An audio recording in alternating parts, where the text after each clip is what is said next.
Hola chicos, este es el segundo vídeo que hago para la segunda semana de tercero, para todos los grupos, así que de historia, ya sabéis, historia y geografía. Y bueno, ya os comentaré un poco cómo fue la semana pasada. eh, ya os lo comentaré en clase, ¿vale? Sabéis que tenéis que ver el vídeo y después responder las preguntas. Y si no las respondéis, os pondré falta, ¿de acuerdo? Eh, bueno, vamos a empezar con el vídeo. Sabéis que estamos hablando del siglo XIII y ya empezamos la semana pasada hablando de las rutas comerciales y el crecimiento económico y las ciudades. Ahora vamos a hablar de las monarquías, cómo crecen las monarquías y la aparición de universidades. ¿Vale? Pues nada, me voy a hacer pequeño y así podéis ver mejor las imágenes. Bueno, el siglo XIII es un momento muy importante, la Baja Edad Media, para los monarcas. Los monarcas, como ya vimos la semana pasada, empiezan a tener mucho más poder del que tenían. Este es Alfonso X el Sabio, el monarca de Castilla, uno de los más famosos, vamos, de aquella época, bastante poderoso y bastante conocido, con su corte. ¿Por qué pasa esto? Pues pasa por diferentes cosas. Primero porque las ciudades le están dando su apoyo. Hay un crecimiento económico, sobre todo centrado en las ciudades, y entonces el rey recibe más impuestos y al recibir más impuestos, pues puede tener un ejército mejor. Sabéis que en la Alta Edad Media, en la época del feudalismo, esto no era posible. El rey no tenía tanto poder, no tenía tanto dinero, entonces tenía que repartir tierras a sus súbditos, a los nobles, para que estos le apoyaran, pero claro, iba perdiendo poder. Ahora vuelve otra vez a recuperar el poder que había perdido y los nobles vuelven a bajar gracias, como os conté la semana pasada, al auge de las ciudades y al desarrollo económico y a los impuestos que llegan a él y el ejército que va creciendo. También, gracias a la aparición de universidades, como veremos más tarde, pues puede recuperar el derecho romano. ¿Sabes? Por ejemplo, Alfonso X el Sabio es famoso en la historia de España por haber recuperado el derecho.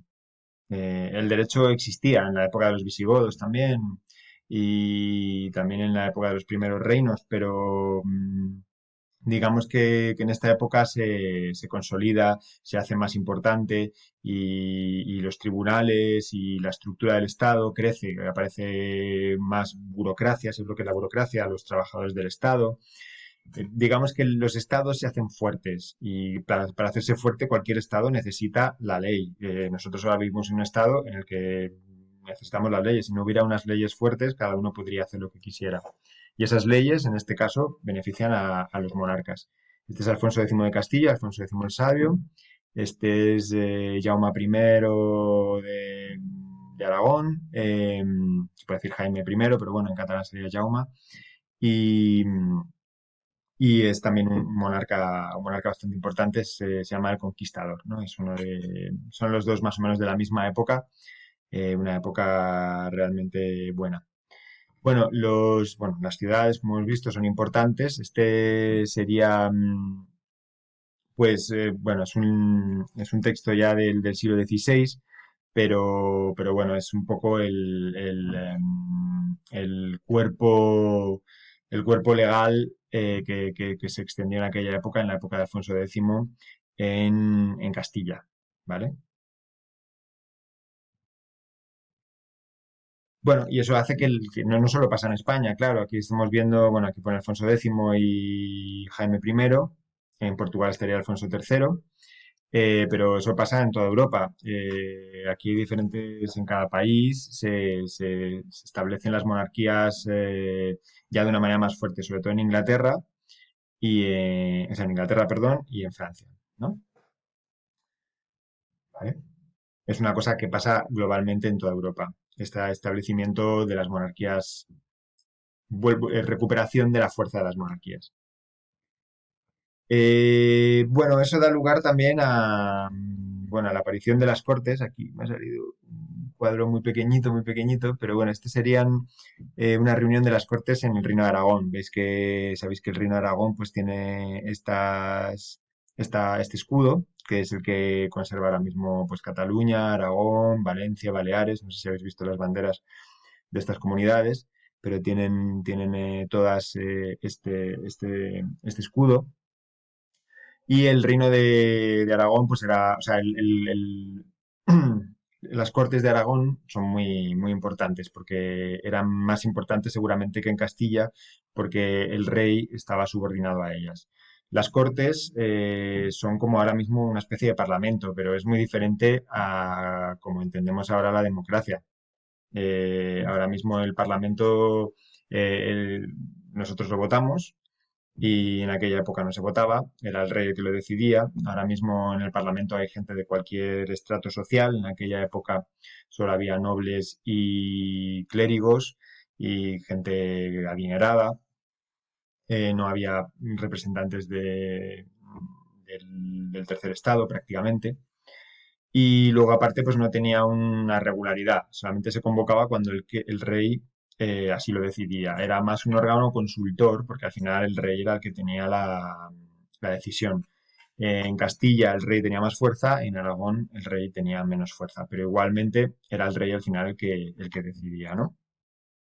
Así que las cortes, bueno, pues aparecen en esta época y ya están señalando que las cosas cambian y que el mundo está evolucionando y que vamos dejando atrás pues esa oscuridad de la Edad Media tan terrible, ¿no?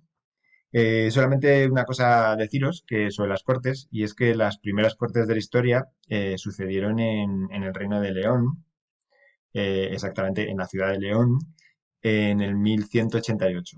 Y bueno, es una cosa de las que tenemos que sentirnos orgullosos, porque ahí en el claustro de San Isidoro de León se reunieron por primera vez en la historia de Europa un grupo de representantes de los diferentes estados para discutir con el rey cuál podría ser la política. Desgraciadamente, ese sistema parlamentario luego pues se perdió, y actualmente pensamos que Inglaterra es la democracia más antigua de Europa, ¿no? Más que España. Pero bueno, el primer intento, la primera aparición del Parlamento, pues sucedió en el Reino de León. Y, y bueno, poco más. Claro, la aparición de estos reinos hace que tengan muchísimos problemas y haya muchísimas guerras en esta época. También pensad que esta es una genealogía de Alfonso X el Sabio, y ved un poco de dónde viene. Su padre era rey de Castilla y Aragón, pero al mismo tiempo sus primas eran Cristina de Noruega,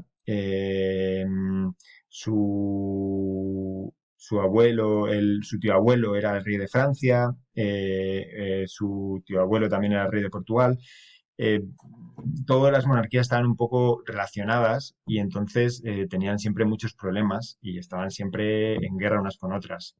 La guerra más fuerte en aquella época en Europa, pues es la guerra de los 100 años, que duró incluso más de 100 años, y tiene que ver con este territorio, Aquitania, que pertenecía realmente al rey de Inglaterra por herencia, ¿no? Porque el duque de Aquitania tenía relación con el rey de Francia, y que enfrentó durante esos 100 años a los ingleses y a los franceses.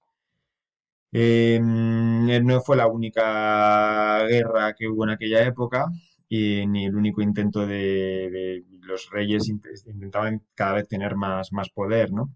Por ejemplo, Alfonso X de Castilla intentó ser también rey de Alemania, no lo consiguió, pero bueno, él lo estuvo intentando porque podía serlo por la familia, ¿sabes? Había muerto el rey, no había realmente un heredero claro, y él intentó postular para ser rey de Castilla y de Alemania. Así eran los reyes medievales, ellos intentaban hacer todo. Así que nos quedamos con esta imagen un poco de la situación, un poco de la guerra de los 100 años y de las guerras constantes que hay entre los reyes de la península. También había reyes entre Aragón, Castilla, Portugal, que a veces se unían. Por ejemplo, en esta época, en el siglo XIII, es cuando se toman las Navas de Tolosa, que es fundamental para la conquista final de la península y expulsar finalmente a los musulmanes. Y esa batalla tan importante sucedió porque los diferentes reyes de la península los de Aragón, los de Castilla y los de Portugal principalmente, se unieron para luchar contra los musulmanes. ¿Sí?